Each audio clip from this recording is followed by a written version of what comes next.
Hello students, welcome to Leela's tutorial. Today, let us discuss about genetically modified mice as a disease model. Right? So we have different types of transgenic animals. Some of the animals are used for commercial purpose. Some of them are used as bioreactors. And here these genetically modified animals or the mice is used as a disease model. Right, so disease models are used in order to check the pathological studies, pathophysiology of the disease, and also for the drug development process. So let us see what are the different types of mouse models in disease biology. So here you can see the first type. You have four types of mouse models. First one is immunocompromised mouse model. Then second one is xenograft mouse model. Then third one genetically humanized mouse model. And fourth one is genetically diverse mouse model. So coming to the first one, the immunocompromised mouse models are also referred as immunodeficient mouse models. That means they have deficiency in the immunity.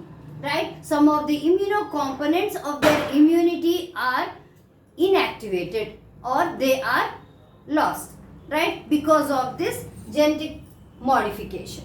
Right, so here as they doesn't have such immunocomponents, so what happens, they will not respond to the foreign antigens. Right, their immune system will be suppressed, because of which you can go for further studies of research. Okay, so in this is mainly used in case of grafting or transplanting any tumor into the mice for the research studies, so that it will not reject that graft. Right, then next coming to the xenograft mouse models. In case of xenograft mouse models, directly the tumor which is present in the human, the piece or a small sized tumor is excised from the diseased person and then it is implanted or grafted into the mouse model. Right, so by means of surgical method, first they are going to suppress its immune system. That means the immunosuppressant mouse, you are going to graft the tumor. Right, so by means of surgical method, you are going to implant the tumor and into the mouse and then go for the research studies, how the tumor is going to affect certain characteristic features in the mouse and what are the diseases it is affecting or what are the diseases it is causing apart from that cancer, right, or the tumor. Then coming to the genetically humanized mouse model. In this mouse model, the human cells, right, directly the human cells or tissues or organs are transplanted into the mouse model. So these mouse models are mainly used for studying the disease biology.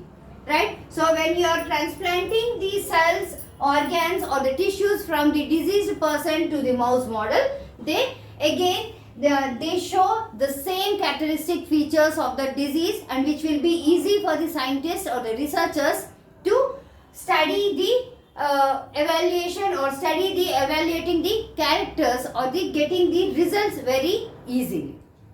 Then finally coming to the last model, genetically diverse mouse model. So normally inbred strains are studied, but here by studying using the diverse models, you can have a better results. Right, the evaluation will be, or the comparative study or the evaluating the final result will be much more easier when you use these genetically diverse models. So how you are going to produce or generate these genetically modified mouse models? Right, let us see here.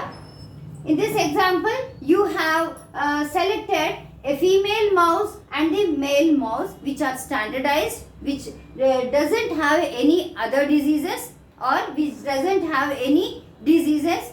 Then you are allowing them to mate. Then after mating, here from the female mouse, you are going to aspirate the developing embryo.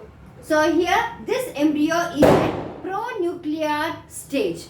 At the pronuclear stage, here you can see the bigger one is the male pronucleus. So So into the male pronucleus, you are going to introduce the transgene, right? The specific gene which is responsible for the disease in humans is isolated and then it is directly injected into the pronucleus, male pronucleus of the developing embryo, right? So developing embryo or pronuclear stage embryo. So once you introduce this transgene into this embryo, all the cells will have that specific gene in their body, right? So here at next stage, now the pronucleus or the developing embryo will develop into 2 cell stage, 4 cell stage, 8 cell stage, then to blastocyst stage, right? Either at the 8 cell stage or at the blastocyst stage, this developing embryo will be introduced into the pseudo pregnant mouse, right? So it is implanted into the pseudo pregnant mouse. Pseudo pregnant mouse means here the female, another female mouse, not this one, right? Here you are going to select another female mouse and it is allowed to mate with the sterile male mouse, right? Then the hormonal balance is seen in such a way that it is same as the pregnant mouse, right? So here after doing this pseudo pregnant female mouse is introduced or implanted with this blastocyst stage embryo. Now this embryo after implanting into the pseudo pregnant mouse, you are allowing it to go for the gestation period. After gestation period, it will give rise to the progeny which is used as a diseased model, right? After 15 to 20 days or 29 days, you can use that model in the research studies. So what is the use of these mouse models, right? Any of the model can be produced. So what is the use? The first use is development of human diseases. Instead of studying on the human directly, the diseased person directly, you are going to introduce that disease into the mouse and you are going to treat that mouse and check for the efficiency of the drug.